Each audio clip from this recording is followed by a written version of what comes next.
Hi everybody, it's IHeart Sushi, and today I'm bringing to you a book club video on Sharp Objects. It's a book by Gillian Flynn, the author of Gone Girl.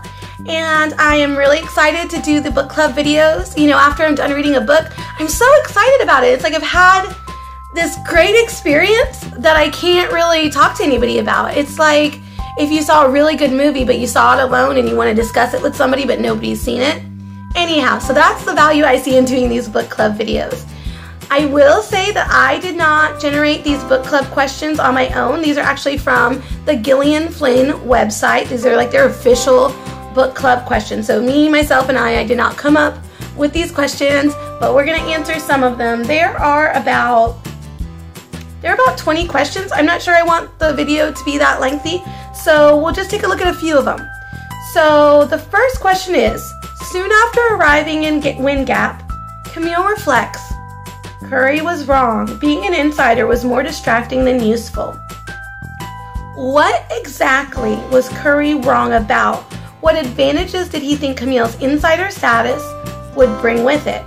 Was he ultimately wrong? I think that this is a great question because it's really what drives the book. It's the whole reason why she's there. She got sent there because she had some sort of privilege or advantage as far as being an insider, right? And so that being said, I think it's a mixed bag.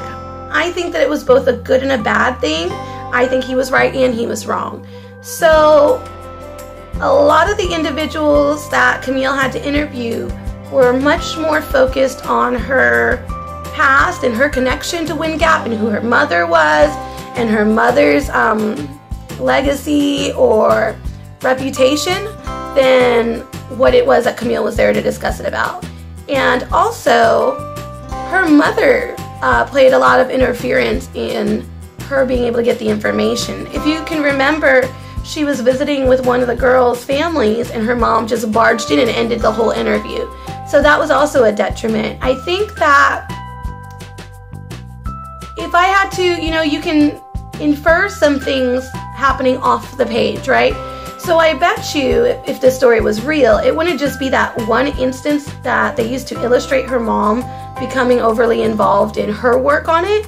I bet you there were other things or other occasions where her mom was intervening behind the scenes, like telling people, oh, don't talk to my daughter about the murders. She's a little off, not right in the head. So I think that those were some of the disadvantages. And of course, some of the advantages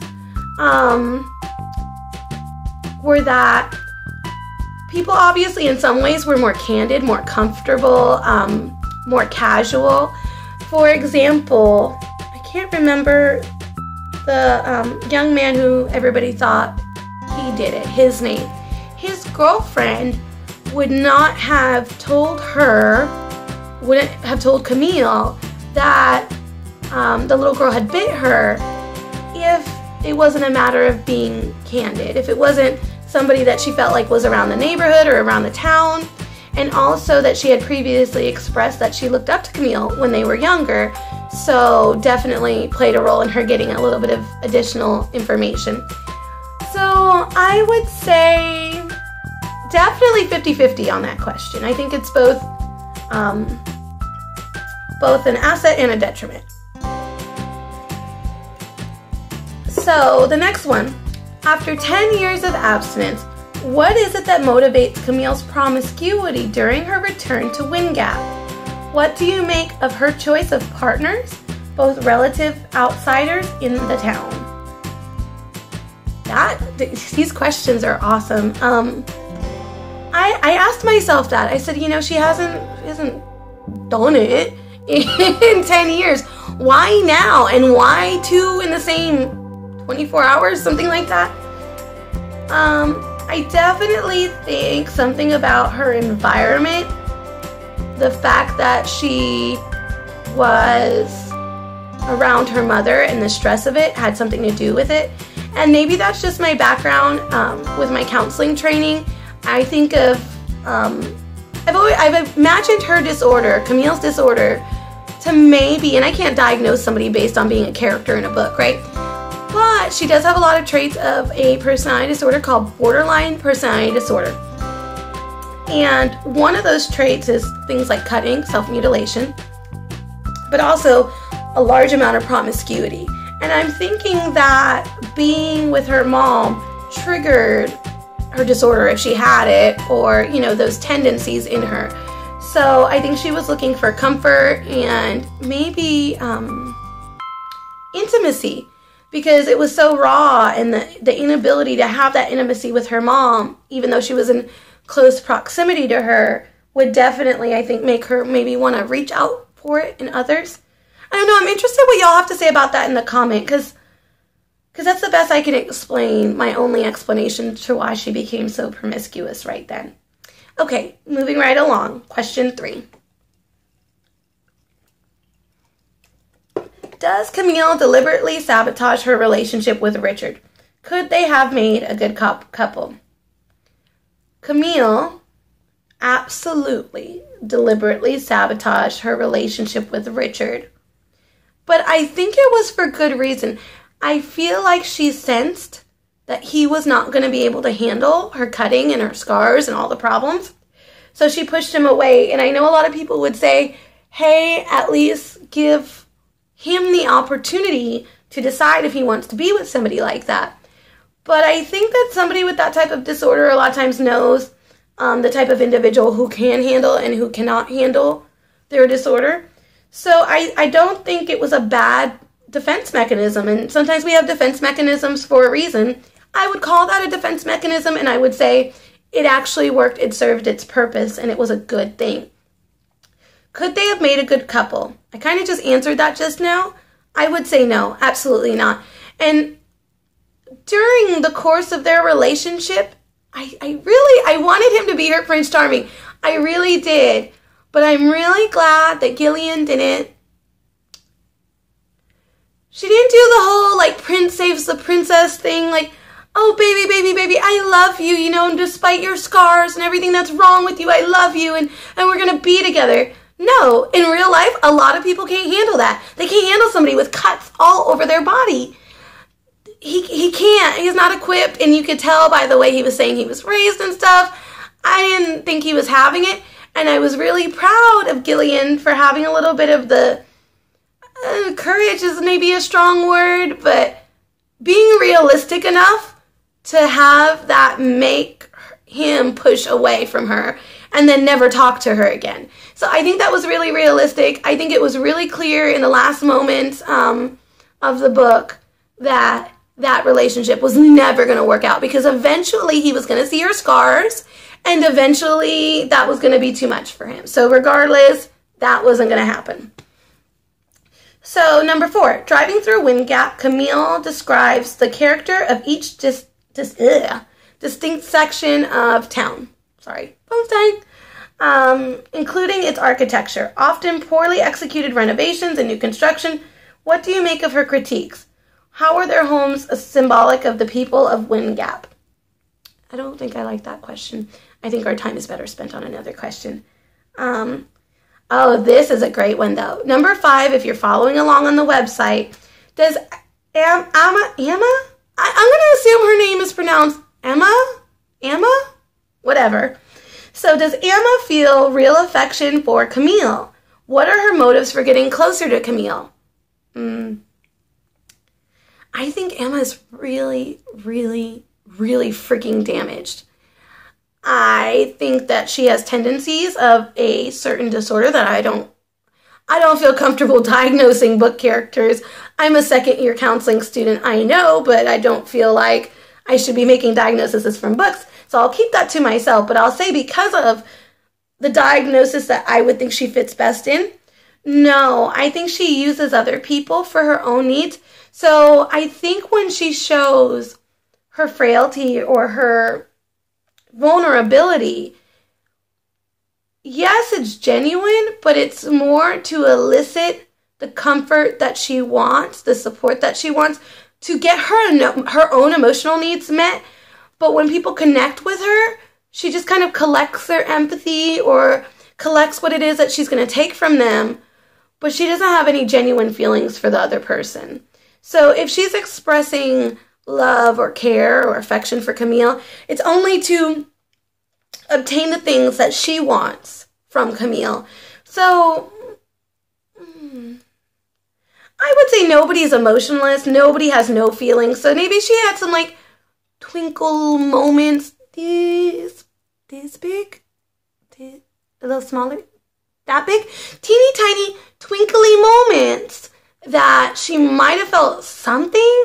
But even most of the time in the book where it looks like she's feeling something for Camille, I don't feel like she's genuinely feeling anything but trying to get her needs met. Okay. What similarities do you see between Camille and Emma?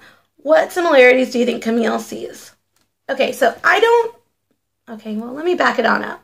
So similarities between Camille and Emma, I would say that they both use their sexuality to get what they want sometimes. They're both manipulative, but in different ways. And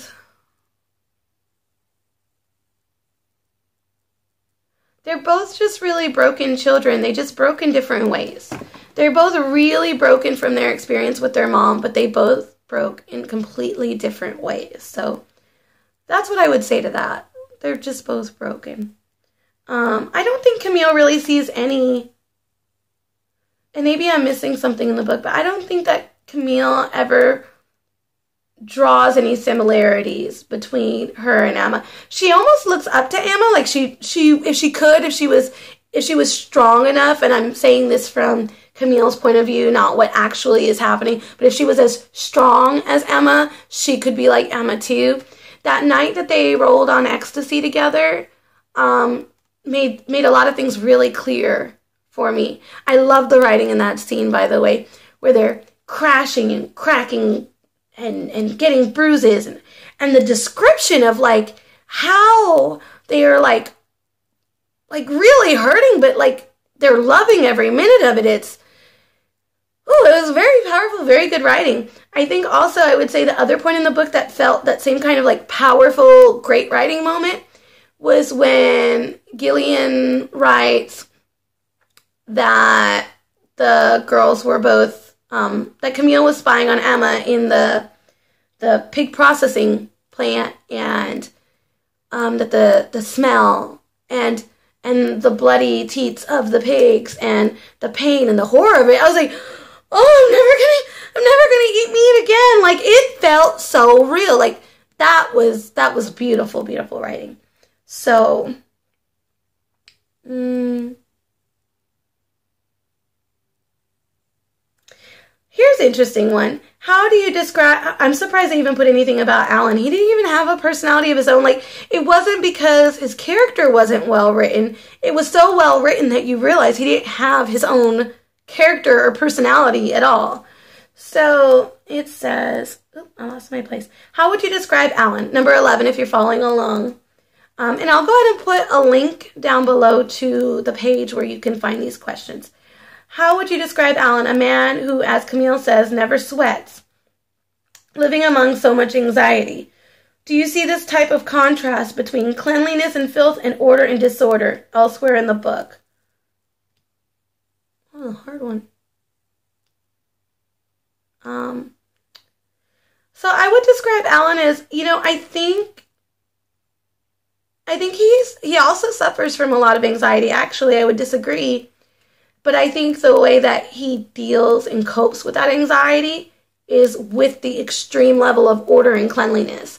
So through the order and cleanliness is how he manages his anxiety. So that's how I'd answer that part. Now, have I seen the contrast in the book?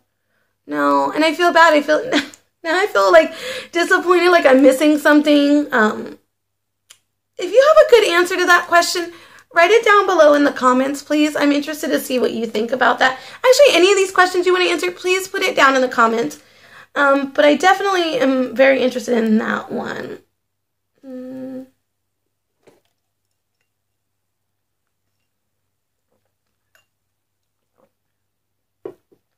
We'll do one more question. I'm not a fan of like super duper long YouTube videos, so we'll do one more question and then impressions of the book.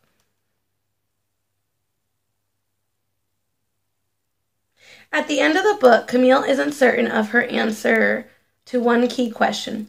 Was I good at caring for Emma because of her kindness, or did I like caring for Emma because I have Adora's sickness?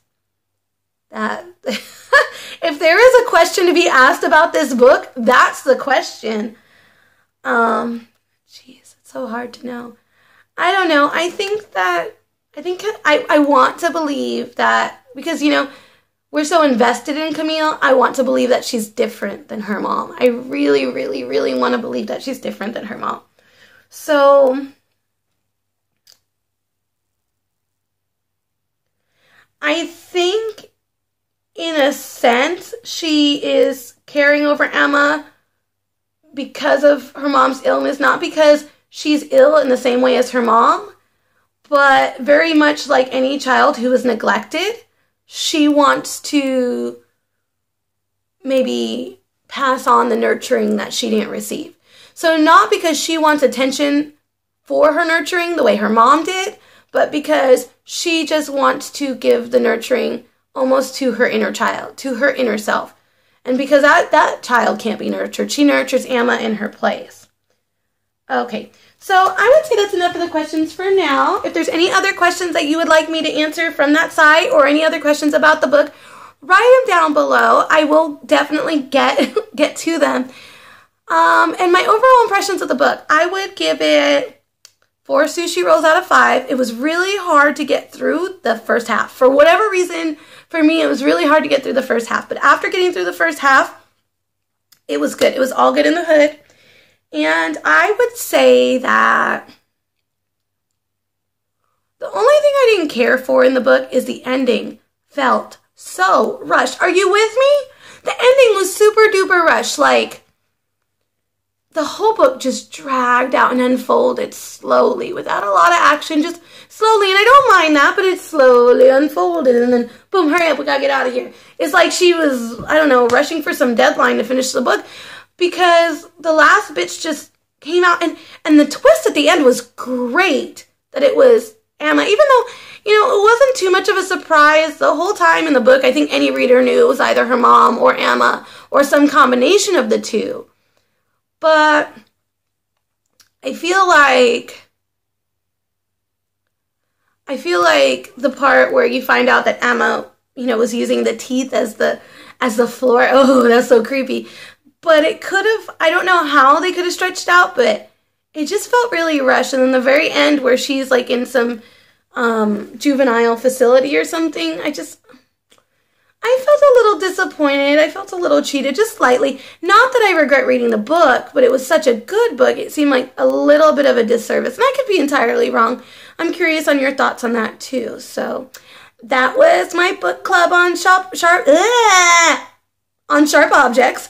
And I really want to know what y'all think of the book and, you know, what we could talk about further on the book. And also, if there's a book that you want me to read next and do a book club on, particularly if there are questions at the back of the book that I can already answer that are like pre-done, or if there are